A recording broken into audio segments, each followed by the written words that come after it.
Shoutcasters,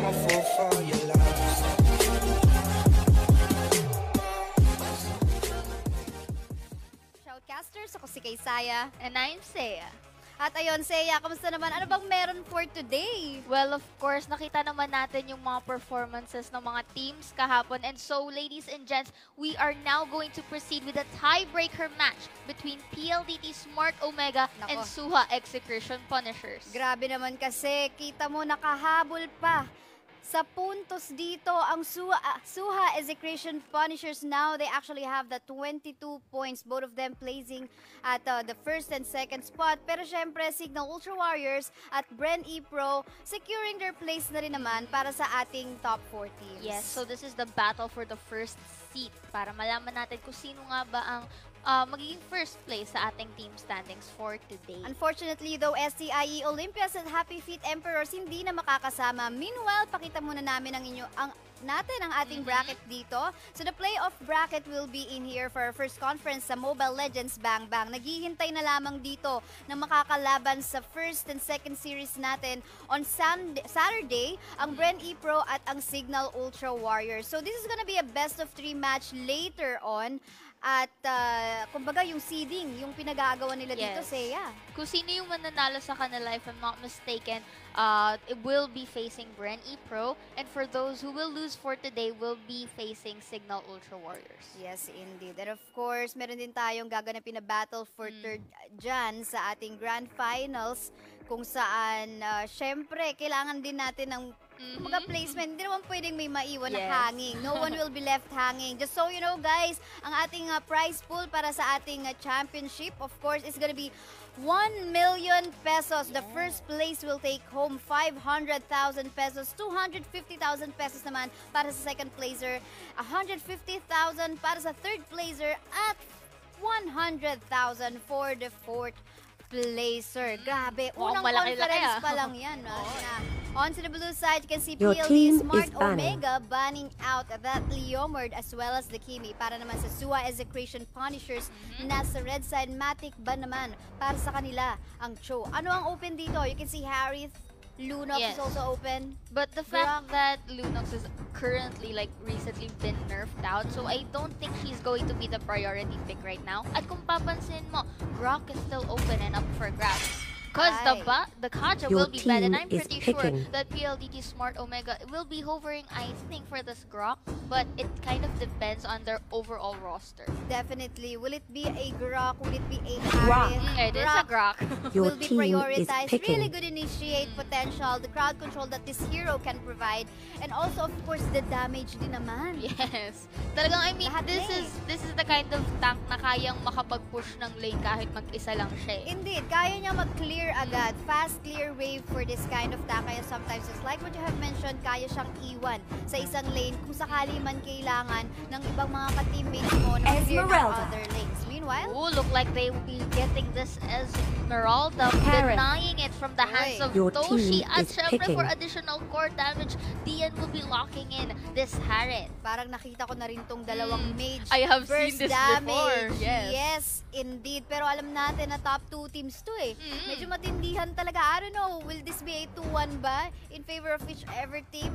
But alam natin for a fact na parehong malakas tong team na to. Tama. And we have seen from the previous days talaga na naglabasan na sila lahat ng mga core heroes nila. And look for the side of PLDT-Smart Omega. They will be having that Minotaur and that Thomas as their second and third pick. Mukhang pupunta sila sa solid defense dito.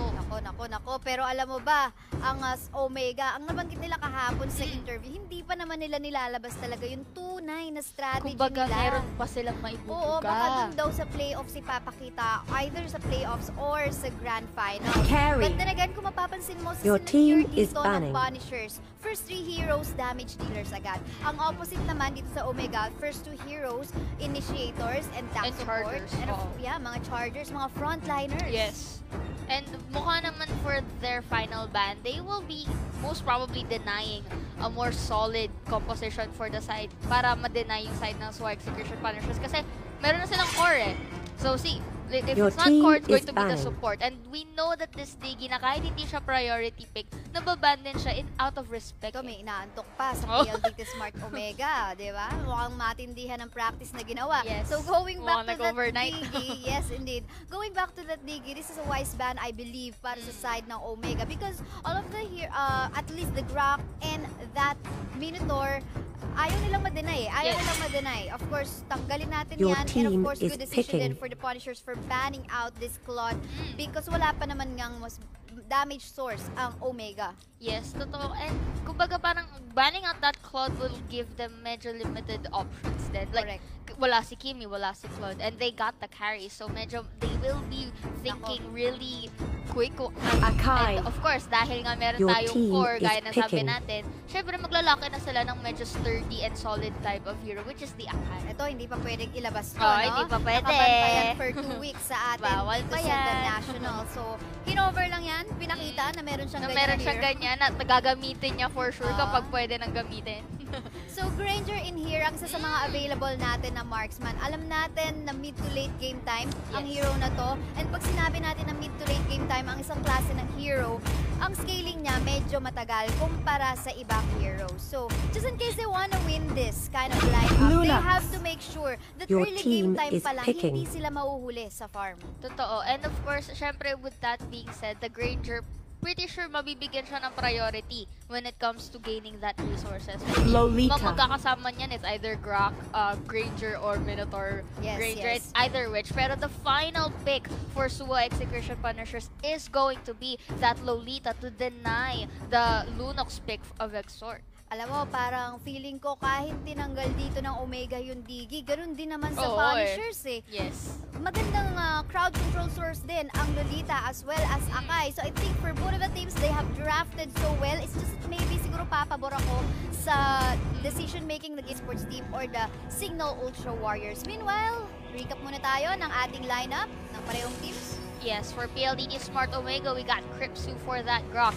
Heath will be for that Minotaur, Kenji with the Thomas, Loshi for that Granger, and finally Lunox is going to be used by Exort. Para naman sa side ng Suha-XCTN Punishers, we have Pakbet on this Esmeralda Haze. Para naman dyan sa ating Harith, may gamit-gamit ang carry, Chak, Nuance, Lolita at Tian. Para naman sa Akai. At ito nga, no, 1 minute game time, halos wala pang, ayan, early game time pa lang kung tawagin natin. Mag-aabot mo na, pero grabe naman nasusunog na dito. First blood agad dito, si Kari. Looks like medyo nag-overextension of very slight, not really calculating yung napaka-damage ni Tamos na binibigay doon. But meanwhile, Suha-XCTN Punishers kanina nag-4-man dito sa baba. And of course, we'll be going back kasi medyo nag-swap na ng lanes tong si Tamos and si Grok Luno. This is a good start for PLDT-Smart Omega, securing that first blood for their team. In such a way, makaka-at-least yung Granger dito, makaka-item. Magandang inspiration na ginagawa nila dito. And of course, knowing that Kenji has the upper hand when it comes to damage. Pero si Dian, ladies and gents, mukhang naipit at makaka-survive in the nick of time. No, it won't because Lunox will be having that free hit and another one by killing this Harith. And syempre, di pa rin sila susuko though because Chakno and friends are coming to avenge their squad. Pero mukhang na Guardian's Barrier to at mukhang nahiwalay ang kanilang initial setup. Si Exort naman running for his life dahil alam niyang low on health siya. But medyo action-packed pa rin dito sa middle side because it's 3-on-3. So far, Toshi's doing a good job hovering the minions doon sa middle side. And now, both teams nagro-rotate dito sa ating turtle. Speaking of good jobs, Seiya, I will definitely agree for the side of Omega dito na that they're doing a really, really great job. Nandyan yung potential nila kasi early game time pa lang yung mga heroes na pinili nila, except for the Granger, maganda ng pang-engage or pang-deny agad ng mga jungle. Pero teka lang. Oh, look at that hate. So much hate dahil overcommit siya doon at naslay siya ni Thamos. Pero si Kari dito, he has to go back dun sa top side. Meanwhile, dito naman sa ating baba, they're going back to their original positions dahil they already got the turtles for the side of PLDT-Smart Omega. And it's going pretty good like you said kasi I like the aggression eh. Kahit pang early game sila, they're taking advantage din talaga. But Chakno here will be 2 versus 1 by Toshi and Heath. And tignan natin kung makuha niya. Pero hindi pa sapat and Lolita has to go back. Kahit hindi namatay si Lolita, this is still in favor of Omega right now. Look at that 3K gold lead within 3 minutes game time pa lang naman. Ang bilis makasecure dito ng objectives ng Omega. Going back to that aggression na meron sa lineup ng Omega right now. Although sabihin na natin ang Granger, hindi siya nag-i-scale agad-agad. Pero yun nga, kung masecure mo naman kasi ang farm mo, early game time pa lang, mas magiging makatiyan. Yes, but look at the positioning of both sides ng teams. PLDT-Smart Omega knowing that there are 3 to 4 members ng Suha-XCTN Punishers doon sa baba. Talagang pumunta na sila sa top dahil alam nilang nag-iisa lang si May doon. And this is a very good opportunity para ma-push nila ang top side ng Suha-XCTN Punishers. Naku, makikita natin si Esmeralda doing some work onto the bottom lane. Pero delikado rin siguro ang lagay niya dito. Dalawa to, this is a Minotaur and of course the Granger with the damage already. Mukhang napa-early ang kanyang pagpapakita dahil ginig-green hit na siya neto ni Granger and going for that kill with the help of Heath. Napakagandang execution at I think that Esmeralda was a nice attempt to actually go and gank. Pero syempre, nandun si Minotaur going and actually nag-vision lang and goes back to his marksman para mabigyan ng tulong. From providing vision, of course, nandun na rin sa kanya yung pag-cover up for this Granger, pero but look at this, mukhang nagkakaroon ng alitan dito sa bottom side of the lane, ladies and gents. Si Shaq tumututok ko sa kanyang buhay, but Minotaur will be going for that kill, and of course, Lunox hindi magpapatalo, the Chaos Assault will be going there as well. At syempre, nang dahil more members dito sa PLDT-Smart Omega, nakapag-pick off ng dalawa, mapupush nila tong bottom turret, at syempre, tuloy-tuloy na to for the side of PLDT-Smart Omega, unless makahanap ng opening ang Suha-XCTN Punishers. Alam mo, grabe dito yung Omega. Hindi pa daw nila pinapakita yung strategy nila. Kumbaga, hindi pa ito to. Pero yun nga lang, no, I wonder kung ano mangyayari sa playoffs natin. Iba yung strategy na ipakita nila. Kung nag-work naman to, pero sa bandang gitna ng mapa. Nakita natin ang Hurricane Dance ay pinag-push away si Cripsu doon and goes for that kill. And so far, the Granger in exchange, papatayin si Kari doon sa may bandang top side to get that turtle. Medyo late ang pagkakaroon ng kills for the side of Suha-XCTN Punishers because it's already 5 minutes, 1-8, at nakikita natin na medyo leading pa rin ang Smart Omega. Alam mo, napakabilis na. Paano nila napa-online dito ng napakaaga ang isang Granger? Isa sa mga mapapansin nyo, no? The aggression coming from the Tams on the top lane, na took advantage niya agad yun. Katapat niya, isa carry, alam niyang squishy. Ginaw niya ng ginaw, hindi siya nag-back. Kung mapapansin nyo, hindi nga naging hesitant si Tams onto the top lane, and that paid the price so well para sa side ng Team Omega. Totoo. And kahit naman sabihin natin both Granger and the carry are both on the middle to late game ng nagsiscale, hindi natin matideny yung critical damage na output na nabibigay ng Granger. Kaya medyo nakikita natin na lugi talaga si carry against the Granger. Pero dito naman, ladies and gents, the Hurricane Dance and the Falling Star Moon dito. Si Kenji mukhang, si Cripsu mukhang talagang binibigyan nila ng effort masyado to. Si Cripsu at si Tamus. But PLDT-Smart Omega and friends to the rescue. Chaos Assault will be going for that Lunox and goes for the kill. At hindi na silang papatapos dito because look at this pressure. Look at this tower diving initiation. Minoan Fury for Heath right there at hindi pagpapatalo because Granger is here to go and burn Dian and company. At si Lunox naman doon nasa backline lang. Tuloy-tuloy pa rin ang pag-free hit. And ladies and gents, you are seeing this more control for the side of PLDT-Smart Omega. Parang pinapakain na lang dito ng Omega right now, ng mga bala, ang Punishers right now. Punishers being punished right now.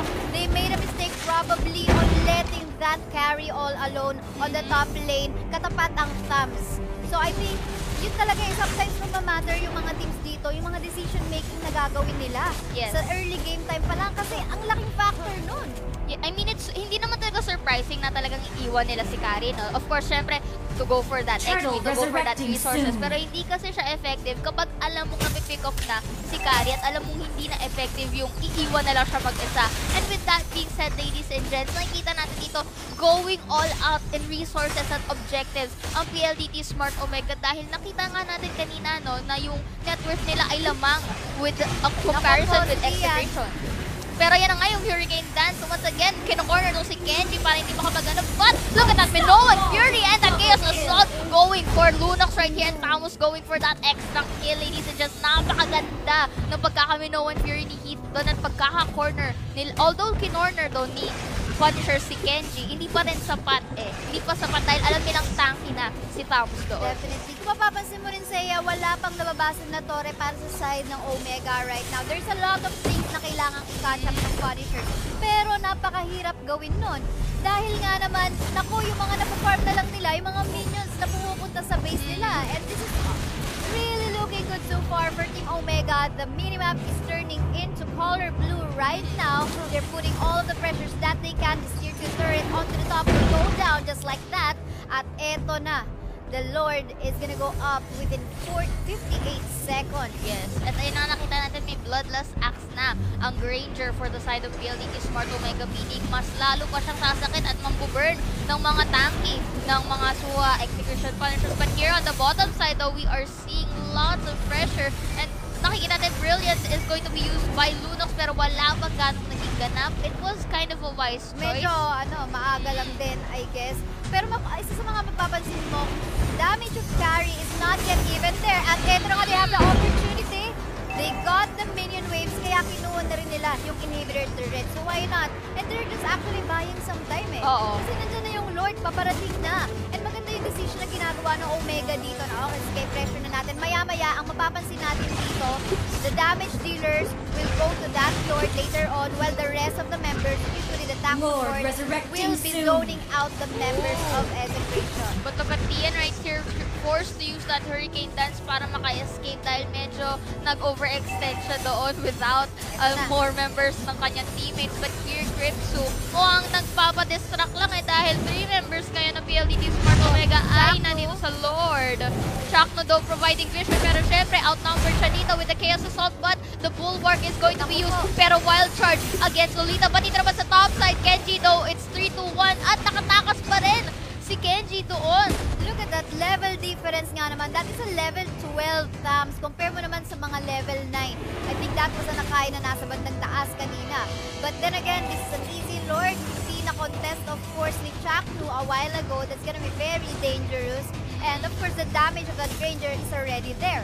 Yes, mukhang nakapag Feather of Heaven na tong si Harith or Esmeralda, di ko masyado nakita. But dito naman, it's actually a shield pero it's not really enough dahil nga gaya na sabi mo kanina, limited na ang resources ng Punishers because look at here, the Lord pumupunta na, exposing their base right here at mukhang pressure na ang ibibigay ng PLDT-Smart Omega. At eto na nga, makikita na natin dito, 6 members coming up from the side of Team Omega. Looks like they're gonna take opportunity in even taking the inhibitor turret onto the top. Mamamatay ang Lord dito pero okay lang. Look at that very low HP para sa side of Punishers. Kenji will take that inhibitor turret sa top lane natin. They got minion waves dito.